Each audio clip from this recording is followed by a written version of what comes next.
हमारी इच्छाएं मानव अस्तित्व का एक अभिन्न अंग हैं। ये वो शक्तिशाली प्रेरक शक्तियां हैं जो हमारे विचारों, भावनाओं और कार्यों को दिशा देती हैं। इच्छाएं भूख और प्यास जैसी बुनियादी शारीरिक जरूरतों से लेकर प्रेम, सफलता और आत्मज्ञान जैसी जटिल आकांक्षाओं तक फैली हुई हैं। मनोवैज्ञानिक रूप से इच्छाओं का संबंध हमारे लिम्बिक सिस्टम से होता है, जो मस्तिष्क का वो हिस्सा है जो भावनाओं और प्रेरणा के लिए जिम्मेदार है। ये हमारी जैविक बनावट, पालन पोषण, सांस्कृतिक प्रभावों और व्यक्तिगत अनुभवों के जटिल मेल से उत्पन्न होती हैं। बचपन के शुरुआती अनुभव, सामाजिक मानदंड और मीडिया का हमारी इच्छाओं के निर्माण में महत्वपूर्ण योगदान होता है। दार्शनिकों ने लंबे समय से इच्छा के स्वभाव पर विचार किया है। प्लेटो का मानना था कि इच्छाएं अक्सर तर्कहीन होती हैं और यदि उन्हें तर्क द्वारा नियंत्रित न किया जाए तो वे हमें भटका सकती हैं। अरस्तु ने इच्छाओं को प्राकृतिक भूख के रूप में देखा, जो जब सद्गुण के साथ संरेखित होती हैं तो एक फलदायी जीवन में योगदान कर सकती हैं। बौद्ध धर्म जैसे पूर्वी दर्शन अक्सर इच्छा को दुख का मूल मानते हैं। बौद्ध धर्म के 4 आर्य सत्य स्पष्ट रूप से बताते हैं कि दुख, पीड़ा, तन्हा, लालसा या इच्छा से उत्पन्न होता है। इच्छाओं को कई तरह से वर्गीकृत किया जा सकता है। बुनियादी बनाम उच्च इच्छाएं। बुनियादी इच्छाओं में भूख, प्यास, नींद, सुरक्षा और प्रजनन शामिल हैं। ये हमारे शारीरिक कल्याण और प्रजाति के अस्तित्व के लिए आवश्यक हैं, जैसा कि मास्लो की आवश्यकताओं के पदानुक्रम में बताया गया है।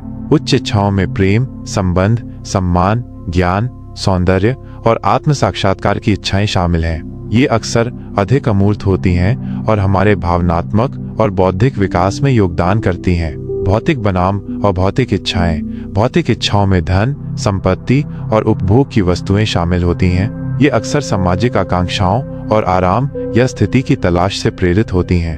अभौतिक इच्छाएं अमूर्त होती हैं और इनमें खुशी, शांति, स्वतंत्रता, ज्ञान, प्रेम, सम्मान और आध्यात्मिक पूर्ति की इच्छाएं शामिल हैं। सचेत बनाम अचेतन इच्छाएं। सचेत इच्छाएं वे होती हैं जिनके बारे में हमें स्पष्ट रूप से पता होता है। अवचेतन इच्छाएं छिपी हुई इच्छाएं होती हैं जो अक्सर हमारे पिछले अनुभवों या अधूरी जरूरतों में निहित होती हैं, जो हमारी सीधी जानकारी के बिना हमारे व्यवहार को सूक्ष्म रूप से प्रभावित कर सकती हैं। इच्छाओं का हमारे जीवन पर गहरा और अक्सर विरोधाभासी प्रभाव पड़ता है। सकारात्मक प्रभाव।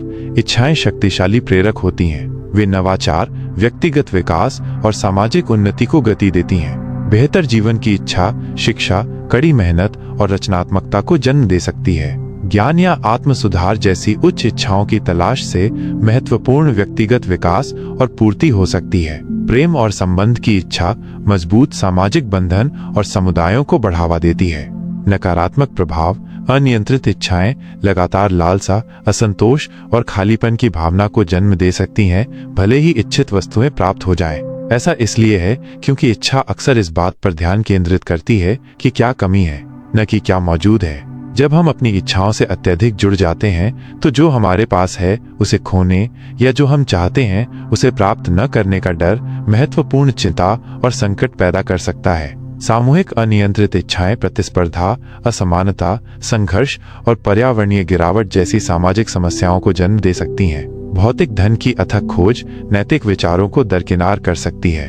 इच्छा का मजबूत खिंचाव कभी कभी व्यक्तियों को अपने मूल्यों से समझौता करने या अपने लक्ष्यों को प्राप्त करने के लिए अनैतिक व्यवहार में संलग्न होने के लिए प्रेरित कर सकता है। इच्छाओं की दोहरी प्रकृति को देखते हुए कई दार्शनिक और आध्यात्मिक परंपराएं उन्हें प्रभावी ढंग से प्रबंधित करने के महत्व पर जोर देती हैं।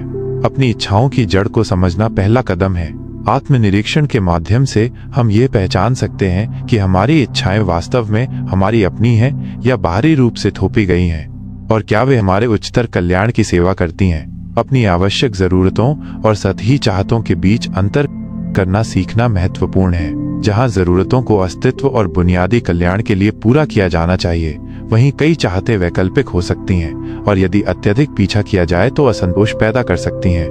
माइंडफुलनेस जैसी अभ्यास हमें बिना किसी निर्णय या तत्काल प्रतिक्रिया के अपनी इच्छाओं का अवलोकन करने के लिए प्रोत्साहित करते हैं। यह इच्छा और हमारी प्रतिक्रिया के बीच एक स्थान बनाता है जिससे अधिक सचेत विकल्प चुनने की अनुमति मिलती है। अनासक्ति का मतलब कोई इच्छा न होना नहीं है, बल्कि यह है कि उन्हें हमें नियंत्रित न करने देना या हमारी खुशी को निर्धारित न करने देना। हमारे पास जो कुछ है उस पर ध्यान केंद्रित करना, न कि जो कमी है, इच्छा की पकड़ को काफी कम कर सकता है। कृतज्ञता हमारे दृष्टिकोण को कमी से प्रचुरता में बदल देती है। कई परंपराएं बताती हैं कि सच्ची पूर्ति अंतहीन अधिग्रहण से नहीं, बल्कि स्वयं से बड़े उद्देश्य का पीछा करने, दूसरों में योगदान करने या आध्यात्मिक विकास की तलाश से आती है। सभी चीजों में संयम का अभ्यास करना और आत्मानुशासन विकसित करना आवेगी इच्छाओं को प्रबंधित करने और तत्काल संतुष्टि पर दीर्घकालिक कल्याण को प्राथमिकता देने में मदद कर सकता है। हमारी इच्छाएं मानव अनुभव का एक अभिन्न अंग है। वे प्रगति और व्यक्तिगत विकास के इंजन हैं, फिर भी यदि उन्हें अनियंत्रित छोड़ दिया जाए तो वे अपार पीड़ा की क्षमता भी रखते हैं। उनकी उत्पत्ति, प्रकार और प्रभावों को समझकर और आत्म जागरूकता, माइंडफुलनेस और संयम के अभ्यासों को विकसित करके हम अपनी इच्छाओं के जटिल परिदृश्य को अधिक कुशलता से नेविगेट कर सकते हैं। अंतिम लक्ष्य सभी इच्छाओं को मिटाना आवश्यक रूप से नहीं है, बल्कि उनके साथ एक ऐसा संबंध विकसित करना है जो अधिक शांति, संतोष और एक अधिक सार्थक जीवन की ओर ले जाए। आपको यह वीडियो कैसा लगा, कृपया टिप्पणी करके बताएं और आपको अगला वीडियो किस विषय पर चाहिए। अगर आपको वीडियो पसंद आया हो और उचित जानकारी मिल पाई हो तो आपसे मेरा अनुरोध है कि हमारे चैनल को सब्सक्राइब कर लें और आने वाले वीडियो का नोटिफिकेशन पाने के लिए बेल आइकन जरूर दबा दें। साथ ही वीडियो को लाइक करके अपने दोस्तों तक इसे शेयर करें।